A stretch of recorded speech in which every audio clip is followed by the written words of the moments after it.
रामपुर गांव के पुराने बाजार के पास हर सुबह एक बिरयानी का ठेला लगता था। जो ये ठेला चला रहे थे उनका नाम था रामू काका। 62 साल की उम्र, सफेद बाल और हाथों में 40 साल का तजुर्बा। उनकी बिरयानी का नाम पूरे गांव में मशहूर था। लोग कहते थे रामू काका की बिरयानी में कुछ खास बात है। रामू काका हर दिन सुबह 5 बजे उठते थे, पूजा करते थे और फिर बाजार जाकर सारा सामान खरीद कर लाते थे। घर आकर बिरयानी के मसाले वो खुद अपने हाथों से बनाते थे। वो हर बिरयानी को ऐसे बनाते थे जैसे अपने बच्चे के लिए बना रहे हों। रामू काका के दोनों बेटे उन्हें छोड़कर शहर चले गए थे। तब से वो अकेले ही मेहनत करके घर चला रहे थे। एक दिन दोपहर का वक्त था, तभी एक लड़का ठेले के पास आकर खड़ा हो गया। रामू काका ने देखा और पूछा, क्या चाहिए बेटा? काका मुझे काम चाहिए। काम? किस तरह का? कोई भी काम चलेगा, बर्तन धोना, सफाई करना, जो बोलेंगे वो करूँगा। रामू काका को कुछ समझ नहीं आया। उन्होंने उस लड़के को ऊपर से नीचे तक देखा और फिर से पूछा, तुम्हारा नाम क्या है बेटा? मेरा नाम अर्जुन है। मैं पास वाले गांव से आया हूँ। मुझे पैसों की जरूरत है, इसलिए मैं काम की तलाश कर रहा हूँ। रामू काका ने सोचा और फिर बोले, ठीक है, आज से तू यहाँ काम करेगा। सच में काका? हाँ, पर शर्त यह है कि तुम्हें मेहनत से काम करना होगा। जी काका, पूरी मेहनत से करूँगा। सबसे पहले हाथ धो और फिर खाना खा लो। अर्जुन की आंखों में आंसू आ गए। 2 दिन से उसने कुछ नहीं खाया था। उसने पेट भर के बिरयानी खाई और बोला, काका, मैंने जिंदगी में ऐसी बिरयानी नहीं खाई। अच्छा लगा तो रोज खा लेना, तू अब यहीं का है। रामू काका ने अर्जुन को बिरयानी बनाना सिखाना शुरू किया। देख अर्जुन, बिरयानी सिर्फ खाना नहीं है, यह एक कला है। इसमें समय लगता है और धैर्य भी चाहिए, उसके साथ साथ प्यार भी। अर्जुन बहुत ध्यान से सब सीख रहा था। कैसे चावल को भिगोना है, कैसे मुर्गे को मैरिनेट करना है, कौन से मसाले डालने हैं, कैसे लेयर बिछानी है, कितनी आंच रखनी है, कितना वक्त देना है, ये सब कुछ उसने जान लिया था। इसी तरह महीने बीतते गए। अर्जुन अब अच्छी बिरयानी बनाने लगा था। लोग उसकी बनाई बिरयानी की भी तारीफ करने लगे। वाह बेटा, तूने तो काका को भी टक्कर दे दी। अर्जुन शर्माते हुए कहता है, नहीं काका, ये सब आपकी कृपा है, आपके सामने मैं कुछ भी नहीं। रामू काका अब खुश थे। उन्हें अब अर्जुन में अपना साया दिखने लगा था। एक शाम उन्होंने अर्जुन को बुलाया। अर्जुन बेटा, बैठ जरा। जी काका, क्या बात है? आपने मुझे आज यहाँ क्यों बुलाया? तू बहुत मेहनती है, ईमानदार है, ये मैंने देख लिया। ऐसा कुछ भी नहीं, बस आपकी दया है काका। सुन, मेरे बेटे मुझे छोड़कर बहुत ही दूर चले गए हैं और मुझे लगता नहीं कि वो अब वापस आएंगे। इसलिए मेरे जाने के बाद यह ठेला किसी को तो संभालना होगा। अगर तू ऐसे ही काम करता रहा तो यह ठेला तेरा हो सकता है। रामू काका की बात सुनकर अर्जुन का दिल तेज से धड़कने लगा। काका, आप क्या कह रहे हैं? मैं वही कह रहा हूँ जो सच है। तू मेरे बेटे जैसा है। एक बार सोच कर देख बेटा, तुझ पर मेरी कोई जबरदस्ती नहीं है। कुछ देर बाद दोनों अपने अपने घर चले जाते हैं। अर्जुन के दिमाग में अब 1000 ख्याल आ रहे थे। अगर ये ठेला मेरा हुआ तो मैं वो कर सकता हूँ जो वो बूढ़ा पिछले 40 सालों में नहीं कर पाया। अब आएगा असली मजा। कुछ महीने और बीत गए। अर्जुन अब दुकान का अहम हिस्सा बन चुका था। रामू काका अब उस पर पूरा भरोसा करने लगे थे। कभी कभी अर्जुन अकेले ही पूरा ठेला संभालता था और रामू काका घर जाकर आराम करते थे। धीरे धीरे अर्जुन के मन में कुछ बदलाव आने लगा। पहले वो हर छोटी बात रामू काका से पूछता था, मगर अब वो खुद से फैसले लेने लगा था। एक दिन एक गरीब बूढ़ा आदमी ठेले पर आया। बेटा, एक प्लेट बिरयानी दे दे। 180 रुपए प्लेट है काका। उस आदमी के पास सिर्फ 50 रुपए ही थे। बेटा, मेरे पास इतने ही है, तू दे देगा ना?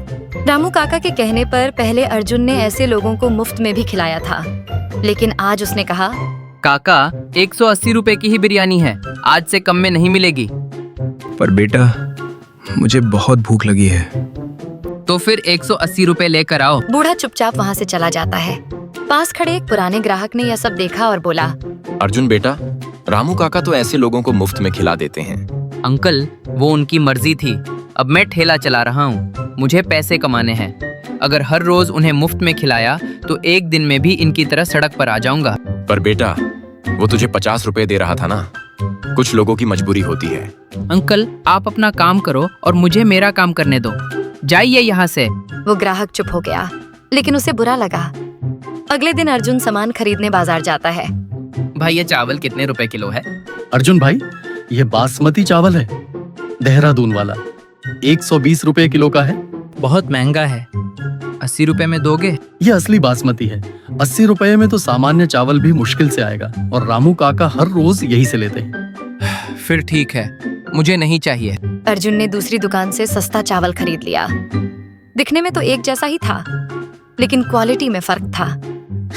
रामू काका को क्या ही पता चलेगा, इस चावल में ज्यादा फर्क नहीं लगता, बाकी तो सब मसाले वही हैं। उसने उसी चावल से बिरयानी बनाई। पहले दिन तो किसी को कुछ खास फर्क नहीं पड़ा, मगर दूसरे दिन एक ग्राहक ने कहा, अर्जुन, आज बिरयानी में कुछ अलग लग रहा है। नहीं तो अंकल, सब वही है। लोग अब हर बार पूछने लगे, भाई स्वाद थोड़ा बदल गया है क्या? मगर अर्जुन हर बार टाल देता था। नहीं अंकल, बिल्कुल वही रेसिपी है। अंदर ही अंदर उसे पता था कि फर्क है, लेकिन वो मानने को तैयार नहीं था। एक शाम रामू काका ने खुद बिरयानी चखी। उन्होंने पहला कौर खाया और रुके। अर्जुन, जी काका, क्या हुआ? ये चावल कहाँ से लाया है तुमने? अर्जुन का दिल तेजी से धड़कने लगा। वही जो आप हमेशा लाते हो, देहरादून वाला। झूठ मत बोल। मैं 40 साल से बिरयानी बना रहा हूँ। मुझे पता है कौन सा चावल है। लेकिन काका, मेरी बात तो सुनिए। सच बोल, कहाँ से लाए है तूने ये चावल? काका, वो दुकानदार 120 रुपए किलो मांग रहा था। बहुत महंगा था, इसलिए मैंने बाजार से 30 रुपए का चावल ले लिया। रामू काका की आंखें गुस्से से लाल हो गईं। तूने मुझसे पूछा? नहीं काका। तूने क्या सोचा कि तू मुझसे ज्यादा समझदार है? मैंने तुझे क्या सिखाया था? क्वालिटी में कभी कॉम्प्रोमाइज नहीं करना है। यह क्या किया है तूने? अर्जुन चुप होकर सब सुनता रहा। रामू काका ने गहरी सांस ली और बोले, देख बेटा, पैसे बचाना गलत नहीं है, लेकिन धोखा देना गलत है। लोग यहाँ सिर्फ बिरयानी नहीं खाने आते, वो यहाँ विश्वास से आते हैं। जी काका, माफ कर दीजिए, आगे से ऐसा नहीं होगा। कुछ हफ्ते बाद रामू काका की तबीयत खराब हो जाती है। वो अर्जुन को बुलाकर कहते हैं, बेटा, कुछ दिन तुझे ठेला अकेले ही संभालना होगा। जी काका, आप चिंता मत करिए, मैं सब संभाल लूंगा। बस याद रख, पिछली बार की तरह कोई गड़बड़ मत कर देना। जी काका, बिल्कुल। अर्जुन अब ठेले का अकेला मालिक बन चुका था। पहले 2 दिन तो सब ठीक रहा, मगर तीसरे दिन फिर से उसके दिमाग में एक विचार आया। अब काका नहीं है और कोई देखने वाला भी नहीं। उसने फिर से सस्ती चीजों से बिरयानी बनाना शुरू कर दिया। पहले दिन कुछ ग्राहकों ने महसूस किया, भाई, आज बिरयानी में वो बात नहीं है। अंकल, काका जी बीमार है ना, इसलिए थोड़ा फर्क हो सकता है। अगर ऐसी बात है तो ठीक है। मगर हर दिन लोगों को वही बेस्वाद बिरयानी खाने को मिल रही थी। धीरे धीरे लोग ठेले पर आना बंद हो गए। उन्हें अब अर्जुन की बेस्वाद बिरयानी और नहीं खानी थी। अर्जुन परेशान हो गया। 1 हफ्ता और बीता। ठेले पर एक भी ग्राहक नहीं था। अर्जुन के चेहरे पर चिंता के निशान दिखने लगे। तभी वहां पर एक पुराना ग्राहक आया। उस ग्राहक का नाम मुकेश था। वो पिछले 20 साल से रामू काका के ठेले पर खाने आता था। अर्जुन, क्या हो गया है? ये बिरयानी बिल्कुल बदल गई है। अब क्या बोलूं अंकल? सुन बेटा, मैं 20 साल से यहाँ खाता आ रहा हूँ। मुझे पता है रामू काका के बिरयानी का असली स्वाद क्या है, मगर अब जो बिरयानी तुम बनाते हो, ये बिल्कुल भी वैसी नहीं है। तूने कुछ बदला है क्या? मुकेश की बात सुनते ही अर्जुन चुप रह गया। देख बेटा, लालच एक दिन सब बर्बाद कर देता है। रामू काका ने 40 साल में ये नाम बनाया है, तो कुछ हफ्तों में इसे खत्म कर देगा। इतना कहकर मुकेश वहां से बिना बिरयानी खाए चला जाता है। अर्जुन को पहली बार अपनी गलती का एहसास हुआ था। नहीं, मैं इस ठेले को बंद नहीं होने दूंगा।